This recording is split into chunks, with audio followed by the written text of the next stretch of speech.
Hello ಸ್ನೇಹಿತರೆ, welcome back to my channel.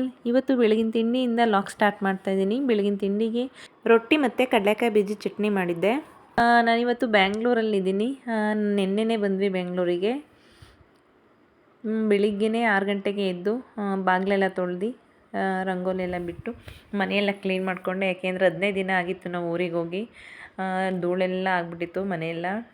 ಧೂಳೆಲ್ಲ clean ಮಾಡಿ ಮನೆಯೆಲ್ಲ ಒರೆಸಿ ಅಡುಗೆ ಮನೆಯೆಲ್ಲ ಕ್ಲೀನ್ ಮಾಡಿಕೊಂಡು ಆಮೇಲೆ ತಿಂಡಿಗೆ ಸ್ಟಾರ್ಟ್ ಮಾಡ್ತಾಯಿದ್ದೀನಿ. ನನಗೆ ಮನೆ ಕ್ಲೀನ್ ಮಾಡ್ದೇ ತಿಂಡಿ ಮಾಡೋಕ್ಕೆ ಇಷ್ಟ ಆಗಲಿಲ್ಲ. ಫಸ್ಟು ಮನೆಯೆಲ್ಲ ಕ್ಲೀನ್ ಮಾಡಿ ಒರೆಸಿ ಗುಡಿಸಿ ಎಲ್ಲ ಆದಮೇಲೆ ತಿಂಡಿಗೆ ರೆಡಿ ಮಾಡ್ತಾಯಿದ್ದೀನಿ. ಇವತ್ತು ತಿಂಡಿಗೆ ನಾನು ರೊಟ್ಟಿ ಕಡಲೆಕಾಯಿ ಬೀಜ ಚಟ್ನಿ ಮಾಡಿದ್ದೀನಿ ಅಂತ ಮುಂಚೆನೇ ಹೇಳಿದ್ದೆ. ಅಕ್ಕಿ ಹಿಟ್ಟು ಸ್ವಲ್ಪ ಇತ್ತು, ಹಾಗಾಗಿ ಸ್ವಲ್ಪ ರಾಗಿ ಹಿಟ್ಟು ಮಿಕ್ಸ್ ಮಾಡಿಕೊಂಡು ರೊಟ್ಟಿ ಮಾಡಿದ್ದೆ. ರೊಟ್ಟಿ ಮತ್ತು ಕಡಲೆಕಾಯಿ ಬೀಜ ಚಟ್ನಿ ತುಂಬ ಚೆನ್ನಾಗಾಗಿತ್ತು.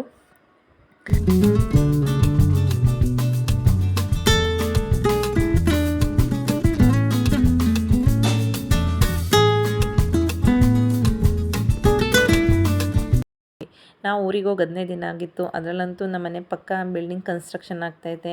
ಅದ್ರ ಸಿಮೆಂಟ್ ಧೂಳು ಮತ್ತು ಎಲ್ಲ ಸಣ್ಣ ಸಣ್ಣ ಪುಡಿ ಧೂಳು ಟಿಪಾಯ್ ಮೇಲೆ ಮತ್ತು ಟಿ.ವಿ ಶೋಕೇಶ್ ಮೇಲೆ, ಅಡುಗೆ ಮನೇಲಿ ನಮ್ಮ ಫಿಶ್ ಟ್ಯಾಂಕ್ ಅಂತೂ ನೀರು ಕಲರೇ ಚೇಂಜ್ ಆಗಿಬಿಟ್ಟಿತ್ತು. ಅದನ್ನು ಕ್ಲೀನ್ ಮಾಡಬೇಕು. ಇನ್ನೊಂದು 2-3 ದಿನ ಬಿಟ್ಕೊಂಡು ಕ್ಲೀನ್ ಮಾಡ್ತೀನಿ. ನನ್ನ ಅಮ್ಮಂಗೆಲ್ಲ ತಿಂಡಿ ಹಾಕ್ಕೊಟ್ಟು ಸ್ನಾನಕ್ಕೆ ಹೋಗ್ಬಿಟ್ಟೆ. ಯಾಕಂದರೆ ಇವತ್ತು ಒಂದು ನಮ್ಮ ರಿಲೇಷನ್ ಅವ್ರದ್ದು ನಾಮಕರಣ ಫಂಕ್ಷನ್ ಇದೆ. ಹಾಗಾಗಿ ಅಮ್ಮ ನಮ್ಮ ಜೊತೆನೇ ಬಂದಿದ್ದು.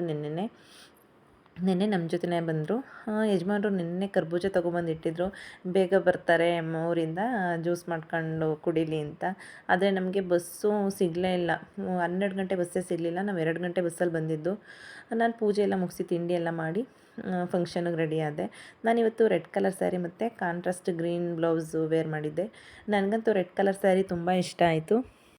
ಆಯುಧ ಪೂಜೆ ಮಹಾಲಯ ಅಮಾವಾಸ್ಯೆ ಹಬ್ಬದಲ್ಲಿ ತೊಗೊಂಡಿದ್ದು ಸ್ಯಾರಿ ತುಂಬ ಚೆನ್ನಾಗಿ ಕಾಣಿಸ್ತಾಯಿತ್ತು. ನನ್ನ ಹತ್ರ ರೆಡ್ ಕಲರ್ ಸ್ಯಾರಿ ಜಾಸ್ತಿ ಕಲೆಕ್ಷನ್ ಇಲ್ಲ, ಒಂದು 2-3 ಕಲೆಕ್ಷನ್ ಇದೆ ಅಷ್ಟೇ.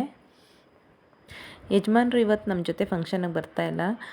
ಫಂಕ್ಷನ್ನು ವೀಕ್ ಡೇಸಲ್ಲಿ ಇರೋದ್ರಿಂದ ಅವರು ಡ್ಯೂಟಿಗೆ ರಜೆ ಹಾಕೋಕ್ಕಾಗಲಿಲ್ಲ. ಹಾಗಾಗಿ ನೀವೇ ಹೋಗಿ ಬನ್ನಿ. ಯಾಕೆಂದರೆ ನೆಕ್ಸ್ಟ್ ಮಂತು ಈ ಮಂತ್ ಎಂಡಲ್ಲೆಲ್ಲ ಗೃಹ ಪ್ರವೇಶ, ನೆಕ್ಸ್ಟ್ ಮಂತ್ ಮದುವೆ ಎಲ್ಲ ತುಂಬ ಫಂಕ್ಷನ್ಗಳಿದ್ದಾವೆ, ರಜೆ ಹಾಕಬೇಕಾಗುತ್ತೆ. ಹಾಗಾಗಿ ಈ ಫಂಕ್ಷನ್ಗೆ ಬರೋಕ್ಕಾಗಲ್ಲ, ನೀವೇ ಹೋಗಿ ಬನ್ನಿ ಅಂತ ಹೇಳಿದ್ರು. ಹಾಗಾಗಿ ನಾನು ಅಮ್ಮ ಆಟೋದಲ್ಲೇ ಹೋಗ್ತಾಯಿದ್ದೀವಿ. ಓಲಾ ಆಟೋನ ಬುಕ್ ಮಾಡಿದ್ದೆ. ಹೋಗ್ತಾಯಿದ್ದೀವಿ. ಮಕ್ಕಳನ್ನು ಕರ್ಕೊಂಡು ಹೋಗ್ತಾಯಿಲ್ಲ, ಬಿಸಿಲಿತ್ತಲ್ವ. ನಾವು ಮನೆ ಬಿಡೋಷ್ಟೊತ್ತಿಗೆ 11:30-12 ಗಂಟೆ ಟೈಮ್ ಆಗಿತ್ತು. ಬೇಗ ಬಂದುಬಿಡ್ತೀನಪ್ಪ, ಮನೇಲೇ ಇರಿ ನೀವು, ಬಿಸಿಲಿದೆ ಅಂತ ಹೇಳಿ ಅವ್ರನ್ನ ಮಕ್ಕಳನ್ನ ಮನೇಲೇ ಬಿಟ್ಟು ನಾನು ಅಮ್ಮನೇ ಹೋದ್ವಿ. ಅಮ್ಮ ಮತ್ತೆ ಬರೋಲ್ಲ, ಹಂಗೆ ಫಂಕ್ಷನ್ ಮುಗಿಸ್ಕೊಂಡು ಊರಿಗೆ ಹೋಗ್ಬಿಡ್ತಾರೆ. ಫಂಕ್ಷನ್ ಇದ್ದಿದ್ದು ದೇವೇಗೌಡ ಪೆಟ್ರೋಲ್ ಬಂಕ್ ಇದೆಯಲ್ಲ, ಅಲ್ಲಿ ಗಣೇಶ ದೇವಸ್ಥಾನ ಇದೆ, ಅಲ್ಲಿ ಫಂಕ್ಷನ್ ಇಟ್ಕೊಂಡಿದ್ರು. ಬೆಳಿಗ್ಗೆ ಸತ್ಯನಾರಾಯಣ ಸ್ವಾಮಿ ಪೂಜೆ ಮತ್ತು ಪೂಜೆ ಎಲ್ಲ ಮುಗಿದ್ಮೇಲೆ ನಾಮಕರಣ ಇಟ್ಕೊಂಡಿದ್ರು. ನಾವು ಹೋಗೋಷ್ಟೊತ್ತಿಗೆ 12 ಗಂಟೆ ಟೈಮ್ ಆಗಿತ್ತು. ಮನೆ ಬಿಟ್ಟಾಗ 11:30 ಆಗಿತ್ತು. ಫಂಕ್ಷನ್ಗೆ ಹೋಗೋಷ್ಟೊತ್ತಿಗೆ 12 ಗಂಟೆ ಆಗಿತ್ತು. ನಾಮಕರಣ ಸ್ಟಾರ್ಟ್ ಆಗಿತ್ತು. ಪ್ರೀತಿನೂ ಬಂದಿದ್ಲು. ದೊಡ್ಡಮ್ಮ ನೆನ್ನೆನೇ ಬೆಂಗಳೂರಿಗೆ ಬಂದಿದ್ರಂತೆ. ಅವರು ನಾಮಕರಣಕ್ಕೆ ಫಂಕ್ಷನ್ಗೆ ಬರೋಕ್ಕಾಗಿಯೇ ನೆನ್ನೆನೇ ಊರಿಂದ ಅವರೂ ಬಂದಿದ್ದರು. ಅತ್ತೆ ಎಲ್ಲ ಬಂದಿದ್ದರು ಊರಿಂದ. ಅವರೂ ಎಲ್ಲ ಹಂಗೆ ಮಾತಾಡಿಸ್ಕೊಂಡು ಕೂತಿದ್ವಿ. ಸ್ವಲ್ಪ ಹೊತ್ತಾದಮೇಲೆ ಪಾಪುಗೆ ಪ್ರೆಸೆಂಟೇಷನ್ ಎಲ್ಲ ಕೊಟ್ಟು ಫೋಟೋ ಎಲ್ಲ ತೆಗೆಸ್ಕೊಂಡು ಆಮೇಲೆ ಊಟಕ್ಕೆ ಬಂದುಬಿಟ್ವಿ ನಾವು. ಇನ್ನು ಟೈಮ್ ಆಗುತ್ತೆ, ಮಕ್ಕಳು ಮನೇಲಿದ್ದಾರಲ್ವ, ಟೈಮ್ ಆಗುತ್ತೆ ಅಂತ ಬೇಗ ಊಟಕ್ಕೆ ಬಂದುಬಿಟ್ವಿ. ಲಿಶ್ವಿ ಅಂತೂ ಪ್ರೀತಿ ಎಲೆ ಹಾಕ್ಸಿರ್ಲಿಲ್ಲ ಲಿಶ್ವಿಗೆ, ಒಂದೇ ಸಾಕು ಕಣಕ್ಕ ಅಂತ. ಅವಳು ಕೇಳ್ತಾನೆ ಇರಲಿಲ್ಲ. ಇಲ್ಲ ಅಮ್ಮ ನನಗೂ ಇನ್ನೊಂದು ಎಲೆ ಬೇಕು ಅಂತ ಹಠ ಮಾಡ್ತಾಯಿದ್ಲು. ಆವಾಗ ಅವಳಿಗೂ ಒಂದು ಬಾಳೆದೆಲೆ ಹಾಕ್ಸಿ ಪುಟ್ಟದ್ದು, ಅವಳಿಗೇನು ಎಲ್ಲ ಐಟಮು ಹಾಕ್ಸಿದ್ವಿ. ಅದು ಏನೂ ತಿನ್ನಲಿಲ್ಲ, ಸ್ವಲ್ಪ 1-2 ಹಪ್ಪಳ ತಿಂತು ಅಷ್ಟೇ. ಎಲ್ಲರಿಗೂ ಬಾಳೆದೆಲೆ ಹಾಕಿದ್ದಾರೆ, ನಂಗೆ ಹಾಕಿಲ್ಲ ಅಂತ ಕೇಳ್ತಾ ಇದ್ಲು. ಮಕ್ಕಳು ಹಾಗೇನೆ ಅಲ್ವಾ ಆಟ. ಏನು ತಿಂತೀರಿ ಮಗಳೇ? ಜೋರಾಗಿ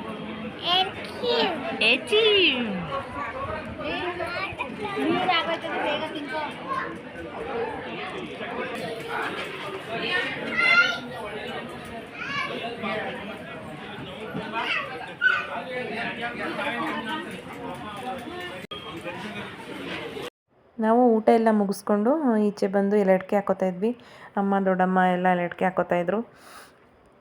ಅಮ್ಮ ಅಂತೂ ಟೈಮ್ ಆಗಿಬಿಡುತ್ತೆ, ನಾವು ಊರಿಗೆ ಹೋಗ್ತೀವಿ ಅಂತ ಹೊರಟ್ಬಿಟ್ರು 2:30 ಬಸ್ಸಿಗೇನೋ. ಯಾಕೆಂದರೆ ಇವಾಗ 2:30 ಬಸ್ ಹತ್ತಿದ್ರೆ ಅಲ್ಲಿ ಹೋಗೋ ಅಷ್ಟೊತ್ತಿಗೆ 6 ಗಂಟೆ 6:30 ಆಗುತ್ತೆ. ಇನ್ನು ಲೇಟ್ ಆಗಿಬಿಡುತ್ತೆ ಮಗ ಅಂದ್ಬಿಟ್ಟು ಬೇಗನೆ ಹೊರಟ್ಬಿಟ್ರು. ನಾನು ಪ್ರೀತಿ ದೊಡ್ಡಮ್ಮ ಉಳ್ಕೊಂಡ್ವಿ. ಏಕೆಂದರೆ ಅಕ್ಕ ಮದುವೆಗೆ ಹೇಳಕ್ಕೆ ಬರ್ತೀನಿ ಅಂತ ಹೇಳಿದ್ರು. ಅಡ್ರೆಸ್ ಗೊತ್ತಾಗಲ್ಲ, ಇರೋ ಜೊತೆಲೇ ಹೋಗೋಣ ಅಂತ.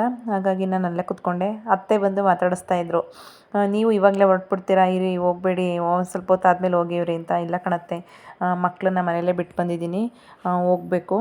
ಅಕ್ಕ ಮದುವೆ ಕೆಳಗೆ ಬರ್ತೀನಿ ಅಂತಲ್ಲ, ಅಕ್ಕನೂ ಕರ್ಕೊಂಡು ಹೋಗೋಣ ಅಂತ ಕೂತಿದ್ದೀನಿ ಅಂತ ಹೇಳಿದೆ. ಅಕ್ಕ ಮದುವೆಗೆ ಹೇಳೋಕ್ಕೆ ಅಂತಲೇ ನನ್ನ ಜೊತೆನೇ ಬಂದರು. ಅಡ್ರೆಸ್ ಗೊತ್ತಾಗಲ್ಲ, ಇರೋ ಜೊತೆಲೇ ಹೋಗೋಣ ಅಂತ ಹೇಳಿ ನನ್ನ ಜೊತೆನೇ ಬಂದರು. ಅದಕ್ಕೇನು ಬಂದಿದ್ದರು ಜೊತೇಲಿ. ಅವ್ರಿಗೆ ಜ್ಯೂಸ್ ಮಾಡೋಣ ಅಂತ ಕರ್ಬೂಜ ಸಿಪ್ಪೆ ಎಲ್ಲ ತೆಗಿತಾ ಇದ್ದೆ. ಅಕ್ಕ ನೀನೇನು ಜ್ಯೂಸ್ ಮಾಡಬೇಡ, ಇವಾಗ ನಾಮಕರಣದಲ್ಲಿ ಊಟ ಮಾಡಿ ಬಂದಿಲ್ವಾ, ಈಗ ಜ್ಯೂಸ್ ಕುಡಿಯೋಕ್ಕಾಗುತ್ತಾ, ಜ್ಯೂಸ್ ಏನು ಮಾಡಬೇಡ ಅಂತ ಹೇಳಿದ್ರು. ಇಲ್ಲ ಸ್ವಲ್ಪ ಕುಡೀರಿ ಅಂತ ಸಿಪ್ಪೆ ಎಲ್ಲ ತೆಗಿತಾ ಇದ್ದೆ. ಆದರೂ ಇನ್ನು ಬೇಜಾರು ಮಾಡ್ಕೋತಾಳೆ ಅಂತ ಒಂದೊಂದು ಪೀಸ್ ಕರ್ಬೂಜ ಪೀಸ್ ತಿಂದರು. ಆಮೇಲೆ ಅವ್ರು ಜಾಸ್ತಿ ಹೊತ್ತು ಇರಲಿಲ್ಲ, ಮದುವೆಗೆ ಹೇಳ್ಬಿಟ್ಟು ಬೇರೆ ಕಡೆಯಿಂದ ಮದುವೆಗೆ ಹೇಳಕ್ಕೆ ಹೋಗಬೇಕು, ಟೈಮ್ ಆಗಿಬಿಡುತ್ತೆ ಇನ್ನು ಅಂದ್ಬಿಟ್ಟು ಅವ್ರು ಬೇಗನೆ ಹೊರಟ್ಬಿಟ್ರು. ನಾನಿಲ್ಲಿ ಮಕ್ಕಳಿಗೆ ಜ್ಯೂಸ್ ಮಾಡ್ಕೊಡೋಣ ಅಂತ ಮಾಡ್ತಾಯಿದ್ದೀನಿ. ಫಸ್ಟು ಒಂದು ಸ್ಪೂನ್ ಚಿಯಾ ಸೀಡ್ಸು ನೆನೆ ಹಾಕಿದ್ದೆ, ಜ್ಯೂಸಿಗೆ ಕರ್ಬೂಜ ಜ್ಯೂಸಿಗೆ ಹಾಕಿದ್ರೆ ಚೆನ್ನಾಗಿರುತ್ತೆ ಅಂದ್ಬಿಟ್ಟು.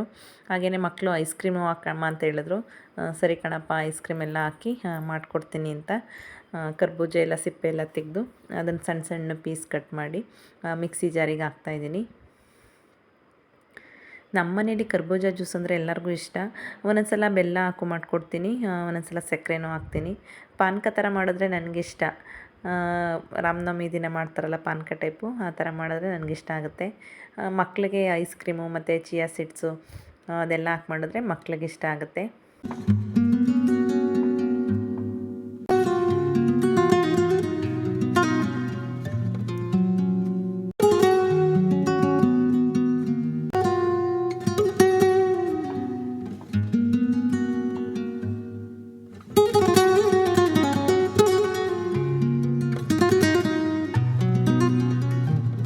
ನಾನು ಕಟ್ ಮಾಡ್ಕೊಂಡಿರೋ ಕರ್ಬೂಜ ಪೀಸ್ನೆಲ್ಲ ಮಿಕ್ಸಿ ಜಾರಿಗೆ ಹಾಕ್ಕೊಂಡು ಅದಕ್ಕೆ ಒಂದು 4ರಿಂದ 5 ಟೇಬಲ್ ಸ್ಪೂನ್ ಸಕ್ಕರೆ ಹಾಕ್ಕೊಂಡಿದ್ದೀನಿ. ಜಾಸ್ತಿ ಹಾಕ್ಕೋಬಾರ್ದು, ಸ್ವಲ್ಪ ಮೀಡಿಯಮ್ ಹಾಕ್ಕೊಂಡ್ರೆ ಸಾಕು. ಕರ್ಬೂಜದಲ್ಲೂ ಸ್ವೀಟ್ ಇರುತ್ತಲ್ಲ, ಸ್ವಲ್ಪ ಹಾಕೊಂಡ್ರೆ ಸಾಕಾಗುತ್ತೆ.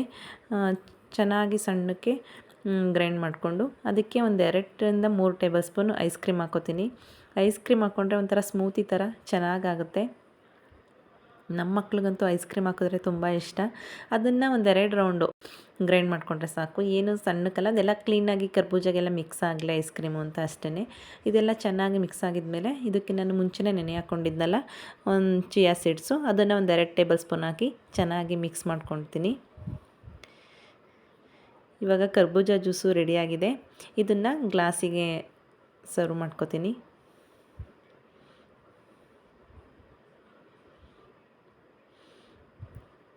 ನನ್ನ ಮಕ್ಕಳಿಗೆ ಹಿಂಗೆ ಕೊಟ್ರೂ ಇಷ್ಟ ಆಗುತ್ತೆ. ಆದರೆ ಅವ್ರಿಗೆ ಇನ್ನೂ ಸ್ವಲ್ಪ ಐಸ್ ಕ್ರೀಮ್ ಹಾಕಿ, ಐಸ್ ಕ್ರೀಮ್ ಮೇಲೆ ಸ್ವಲ್ಪ ಚಿಯಾ ಸೀಡ್ಸ್ ಹಾಕ್ಕೊಟ್ರೆ ಇನ್ನೂ ಜಾಸ್ತಿ ಖುಷಿ ಪಡ್ತಾರೆ ಅಂತ ಇನ್ನೊಂದು ಸ್ಪೂನ್ ಐಸ್ ಕ್ರೀಮ್ ಹಾಕಿ ಸ್ವಲ್ಪ ಅದಕ್ಕೆ ಚಿಯಾ ಸೀಡ್ಸ್ ಹಾಕಿ ಕೊಟ್ಟೆ. ತುಂಬ ಖುಷಿಪಟ್ಟು ಕುಡಿದ್ರು. ನನಗೂ ಇಷ್ಟ ಆಯಿತು. ಒಂಥರ ಸ್ಮೂತಿ ಥರ ಕರ್ಬೂಜ ಜ್ಯೂಸು ತುಂಬ ಟೇಸ್ಟಿಯಾಗಿತ್ತು. ಫ್ರೆಂಡ್ಸ್, ಈ ವಿಡಿಯೋ ಇಷ್ಟ ಆಗಿದರೆ ಪ್ಲೀಸ್ ಲೈಕ್ ಮಾಡಿ, ಶೇರ್ ಮಾಡಿ, ಹಾಗೆ ಕಮೆಂಟ್ ಮಾಡಿ. ಹೊಸಬ್ರು ಯಾರಾದರೂ ನನ್ನ ಚಾನಲನ್ನು ನೋಡ್ತಾ ಇದ್ದರೆ ಪ್ಲೀಸ್ ಸಬ್ಸ್ಕ್ರೈಬ್ ಮಾಡ್ಕೊಳ್ಳಿ. ಹಾಗೆಯೇ ಪಕ್ಕದಲ್ಲಿರುವಂಥ ಬೆಲ್ ಬಟನ್ನ ಕ್ಲಿಕ್ ಮಾಡಿ. ಮುಂದಿನ ವಿಡಿಯೋದಲ್ಲಿ ಸಿಗೋಣ ಫ್ರೆಂಡ್ಸ್. Thank you.